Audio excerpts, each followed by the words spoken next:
আসসালামু আলাইকুম বন্ধুরা, হাফিজুর রহমান সাইমন আপনাদেরকে স্বাগত জানাচ্ছি স্পোর্টস নিউজে। হামজাকে নিয়ে কি বললেন ভারত কোচ? অন্যরকম এক আবহে 25 মার্চ এশিয়ান কাপ বাছাইয়ের মুখোমুখি হচ্ছে বাংলাদেশ ভারত। ম্যাচটি ঘিরে আলোচনায় বাংলাদেশের হামজা চৌধুরী। ইংলিশ প্রিমিয়ার লিগের অভিজ্ঞতা সম্পন্ন এই ফুটবলার এই প্রথম বাংলাদেশ দলের হয়ে খেলবেন। হামজাকে নিয়ে আলোচনায় আছে ভারত দলেও। গতকাল মালদ্বীপের বিপক্ষে প্রীতি ম্যাচে ৩-০ গোলের জয়ের পর হামজাকে নিয়ে কথা বলেছেন ভারত কোচ মানোলো মার্কেজ। কথা বলেছেন, বাংলাদেশের বিপক্ষে গুরুত্বপূর্ণ ম্যাচে মাঠে নামার আগে মালদ্বীপ ম্যাচটা ছিল ভারতের জন্য নিজেদের ঝালিয়ে নেওয়ার শেষ সুযোগ।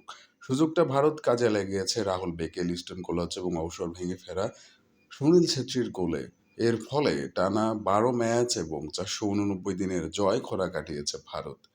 জয়ের পর ভারত কোচ বলেছেন, যখন আপনি জিতবেন সেটা আপনাকে আনন্দ দেবে। আপনি ভালো বা খারাপ খেলতে পারেন, কিন্তু অনেকগুলো ম্যাচের পর জয় পাওয়া গুরুত্বপূর্ণ। তিনি সঠিকটি বলেছেন ভারতের কোচ মানোলো মার্কেজ। জয়ে ফেরার পর ভারতীয়দের চোখ এখন শিলংয়ের জওহরলাল নেহরু স্টেডিয়ামে হতে যাওয়া বাংলাদেশ ম্যাচে। বাংলাদেশের বিপক্ষে ম্যাচ নিয়ে ভাবনা জানতে চাইলে ভারত কোচ মার্কেস বলেন, আমার মনে হয় এটা সহজ ম্যাচ হবে না।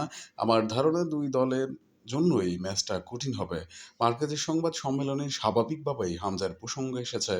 ইংলিশ ক্লাব শেফিল্ড ইউনাইটেডে খেলা এই ফুটবলার বাংলাদেশের জার্সিতে যাত্রা শুরু করবেন ভারতের বিপক্ষে ম্যাচ দিয়ে। বাংলাদেশ দলের জন্য এই মিডফিল্ডার নিয়ে কি ভাবছেন জানতে চাইলে ভারত কোচ বলেন, হামজা একজন অসাধারণ খেলোয়াড়। সে এখন প্রিমিয়ার লিগে নেই, কিন্তু সে চ্যাম্পিয়নশিপে নিয়মিত খেলে। তবে বাংলাদেশ এখন ভালো ফুটবল খেলছে, কারণ গত ৩ বা ৪ মৌসুম ধরে তারা একই কোচের অধীনে খেলে যাচ্ছে।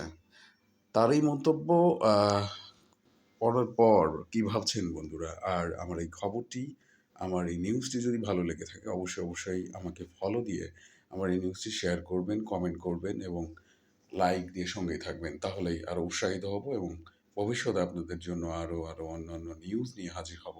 ভালো থাকবেন সবাই। ধন্যবাদ।